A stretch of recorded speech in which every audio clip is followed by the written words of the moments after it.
ہماری عدلیہ کا استحکام جو ہے وہ اس وقت 129ویں نمبر پر ہے۔ فوج جو ہے وہ دنیا میں کس سٹیج پہ کھڑی ہے، اس لیے پاکستان ترقی نہیں کر رہا۔ فلاں ملک بھی تباہ ہو گیا، یہ بھی ادارے بھی ختم ہو گئے، فلاں بھی ہو گئے، پر فلاں جج جو ہے وہ زمین پہ عدالت لگا رہا ہے۔ اس وقت افراتفری کا دور ہے اور انصاف کے لیے جو مستحق لوگ ہیں وہ بھٹک رہے ہیں۔ عمران خان صاحب کو 8 دن کا ریمانڈ ریمانڈ کیا گیا تھا ان کے لیے۔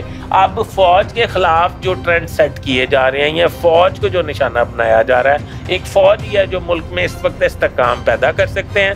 علی صاحی صاحب نے فیصل آباد ISI کے آفس پہ حملہ کیا ہے۔ عدلیہ کو اپنی رشتہ داریوں سے مبرہ ہو کے ملک کی ایک محب وطن ادارے کے بارے میں سوچنا چاہیے۔ السلام علیکم ناظرین، آج بہت دل دکھی ہے۔ میں آپ کو یہ بتانا چاہ رہا ہوں کہ دنیا میں 196 آزاد حیثیت کے ممالک پائے جاتے ہیں۔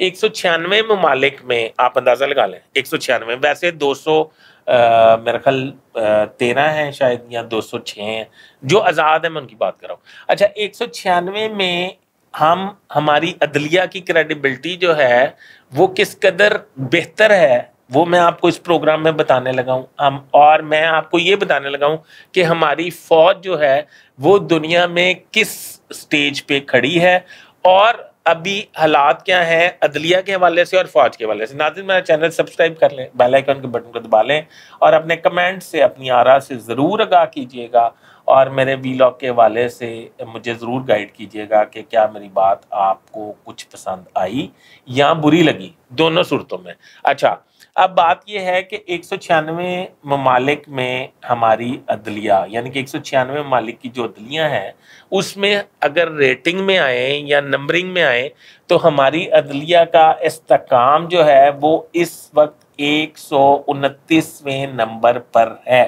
یعنی کہ کریڈیبلٹی ہماری 129ویں نمبر پر ہے۔ عدلیہ کے فیصلوں کی کریڈیبلٹی 129ویں نمبر پر ہے، اس لیے پاکستان ترقی نہیں کر رہا۔ آپ نے وہ کال سنا ہوا ہے نا کہ اگر فلاں ملک بھی تباہ ہو گیا، ہٹلر کا تھا شاید، کہ فلاں ملک بھی تباہ ہو گیا، یہ بھی ادارے بھی ختم ہو گئے، فلاں بھی ہو گئے، پر فلاں جج جو ہے وہ زمین پہ عدالت لگا رہا ہے اور صحیح فیصلے کر رہا ہے۔ تو اس نے کہا کہ یہ قوم کبھی تباہ نہیں ہو سکتی۔ تو ہمارے 129ویں نمبر پہ کریڈیبلٹی پر عدلیہ آتی ہے، یعنی کہ پیچھے 30-40 جو ہیں 40-50 جو ہیں وہ ملک رہ جاتے ہیں، باقی 150 ہی ہو گئے نا، 150واں ملک ہو گیا ہمارا کریڈیبلٹی کے حوالے سے۔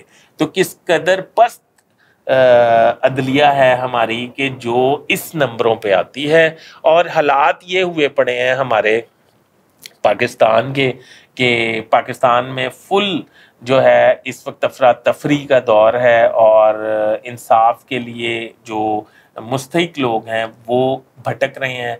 ہائی کورٹس میں، سپریم کورٹس میں لاکھوں مقدمات زیر التوا ہیں، مگر کورٹس جو ہیں، بڑی کورٹس جو ہیں، میں ان کی بھی بات کر رہا ہوں، میں چھوٹی کورٹس کی بھی بات کر رہا ہوں، وہ جو ہیں وہ اس وقت سیاسی سٹیج ڈرامہ بڑا ذوق و شوق سے دیکھ رہی ہیں، اور بیٹھ کے اس ماحول کو اپنے سپریم کورٹ میں لگژری آفسز میں انجوائے کر رہے ہیں۔ وہ کسی قسم کی انارکی کو ختم کرنے میں کوئی کردار ادا نہیں کر رہے۔ اگر وہ عمران خان صاحب کو 8 دن کا ریمانڈ کیا گیا تھا ان کے لیے، اگر وہ ان کے لیے 8 دن بعد ضمانت لے لیتے تو آج یہ تماشا نہ ہوتا جو اسلام آباد کی سڑکوں پہ ہو رہا ہے۔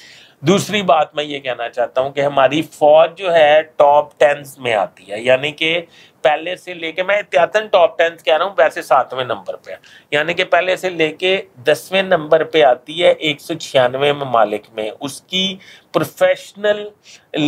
پروفیشنلزم، اس کی سٹوک، اس کی انٹیلیجنس پہلے 10 نمبروں میں یعنی کہ پہلے 10 نمبروں میں ان کی جو ہے سکل آتی ہے. فوج کی بات کر رہا ہوں.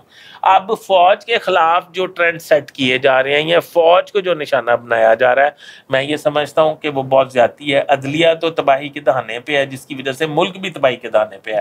ہم فوج کے خلاف جو ہے وہ متحد ہو جائیں اور فوج کے خلاف کسی بھی قسم کی محاذرائی کا حصہ بننے سے انکار کر دیں اور محب وطن پاکستانی کے ساتھ فوج کے کندھے کے ساتھ کندھا ملا کے کھڑے ہوں، کیونکہ یہ ایک فوج ہی ہے، سیاستدان کوئی نہیں ہے. ایک فوج ہی ہے جو ملک میں اس وقت استحکام پیدا کر سکتے ہیں. دوسری بات، ایک چیف ہیں لاہور میں جن کے ایک داماد ہیں افضل شاہی صاحب. وہ جو افضل شاہی صاحب تو ان کے سمدی ہیں، ان کا علی شاہی صاحب. علی شاہی صاحب نے فیصل آباد ISI کے آفس پہ حملہ کیا ہے اور وہ حملہ کر کے چیف جسٹس صاحب کے داماد ہونے کی وجہ سے لگژریز انجوائے کر رہے ہیں اور وہ یہ کہتے نظر آ رہے ہیں کہ میں ٹچ ایبل نہیں ہوں. ٹھیک ہے جی. اب مجھے یہ بتائیں کہ فوج پہ حملہ، حساس ادارے کے دفتر پر حملہ اور وہ ٹچیبل نہیں ہے، اس پہ یہ بڑا لمحہ فکریہ ہے. اس پہ عدلیہ کو اپنی رشتہ داریوں سے مبرہ ہو کے ملک کی ایک محب وطن ادارے کے بارے میں سوچنا چاہیے اور یہ سوچنا چاہیے کہ آنے والے وقت میں صرف ہماری حفاظت جو ہے، ابھی بھی ہماری حفاظت یہی کرتے ہیں، پر ملک میں جس قدر انارکی پھیل گئی ہے اس وقت میں استحکام لانے کے لیے صرف فوج، رینجرز اور مسلح افواج جو ہیں وہی کردار ادا کر سکتے ہیں. تو میں یہ سمجھتا ہوں کہ ہمیں عدلیہ کو 129ویں نمبر پہ اور فوج 10ویں نمبر پہ ہے. فوج کے خلاف جو ہے ہمیں کسی قسم کا اعلی کار نہیں بننا چاہیے. ناظرین، آپ میری بات سے متفق ہیں تو اپنا میرا چینل جو ہے سبسکرائب کر لیں، بیل آئیکن کے بٹن کو دبا لیں اور اپنے کمنٹ سے مجھے ضرور آگاہ کیجیے گا. اپنے ہوسٹ فیصل ادریس بٹ کو اجازت دیجیے. اللہ حافظ.